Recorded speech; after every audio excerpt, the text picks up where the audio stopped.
The word is a deplorer of grace. I quoted for you already John 1 verse 1 and 14. In the beginning was the word was with God, and the word was God. Verse 14. And the word became flesh and dwelt amongst us, and we beheld his glory, the glory as of the only begotten of the Father, full of what? Grace and truth. And then verse 16, of his fullness have we all received, grace heaped upon grace. So when you receive the word, you are not receiving letters, you are receiving grace. You are receiving grace. And what does grace do? Romans 5:17, they which receive abundance of grace and of the gift of righteousness, they reign in life. So grace comes to make you reign in life, and by implication the word came to make you reign. And I told you the word reign is the word basileus. It means to king. That means not one of us here is permitted to live like a beggar. Everyone has been established in authority and dominion. And he said, where the word of the king is, there is power. Who can say unto him, what doest thou? So when you carry grace, your word carry power. When you talk, things happen. Why do you think we speak and expect for things to happen? It's because we know what we are speaking is not English. You may be hearing English, but we are releasing and deploying grace. And we know when grace comes, dominion is established. I'm teaching you so you have understanding. When you come for a service like this, you didn't just increase your biblical literacy. No.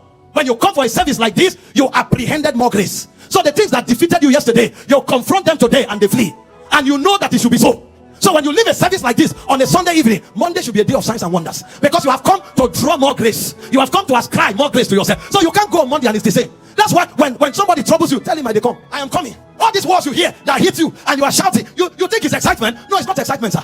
When you are connected to electricity and you are shaking, it's not excitement. It's current that's entering you. Current. And if you stay there for a while, you will die. That's the same way the word works. You hear scripture. Sometimes you hear, you stand up. You are stretching for grace to enter. But you see, you need to have a consciousness that now that grace has entered, it's time to reign. So when you step out with audacity. You step out with assurance. You step out with understanding that I have ascribed grace. So no challenge can bring me down. They looked at you last week, they said you are weak. Wait, let me receive some more rema. Family is not working. Wait.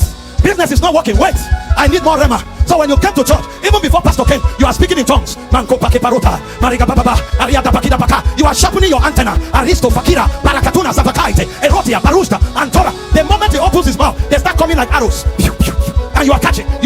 I receive grace for wealth. I receive grace for healing. I receive grace for signs. I receive grace for dominion. And when you leave, your quiver is full. And he said, blessed is the man whose quiver is full. He shall not be ashamed of the enemies at the gate. So when I come to the gate, every challenge of resources, there is a grace. Every challenge of health, there is a grace. Every challenge of influence, there is a grace. Every challenge of acceptance, there is a grace. Because I choked myself. Kakoria Panakati, Asasasila, Parodiata, Entokapa, Raka, Sahila, Kona Tabik.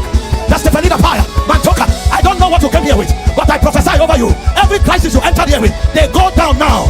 Every challenge you entered here with, they go down now. It can be health, it can be financial. I decree and declare, dry bones rise again. Dry bones rise again. Dry bones rise again. The sent word, it came to supply grace. There's a place where you needed more inspiration. Grace has come. You go back, see what happens tomorrow. There's a place where you needed favor. They need a quorum of 6, but nobody's standing with you. Go tomorrow, see what grace does. David was in a cave. He wasn't on the internet, but the Bible said men traced him to Cave Adullam. He left Adullam, he went to Gilgal. Men traced him to Gilgal. And the men who came to Adullam were not the same men that came to Gilgal. See, there's a time when it's broken men that come. Don't be troubled. Let grace be coming, because Gentiles come to your light, but kings come to the brightness of your rising. Keep receiving grace. A day will come, the statue will change from broken men to warriors. The Bible said, and of the Gadites. These were the men that came to David. He said they were like gazelles. They moved upon mountains like gazelle. Men with stability. He said some of them, their faces were like lions. He said they could throw the arrow with the right and with the left. Warriors, valiant men. They came to David. And you know what the Bible said? He said the host of David grew until it became like the host of God. A man can become like God when grace is on the increase.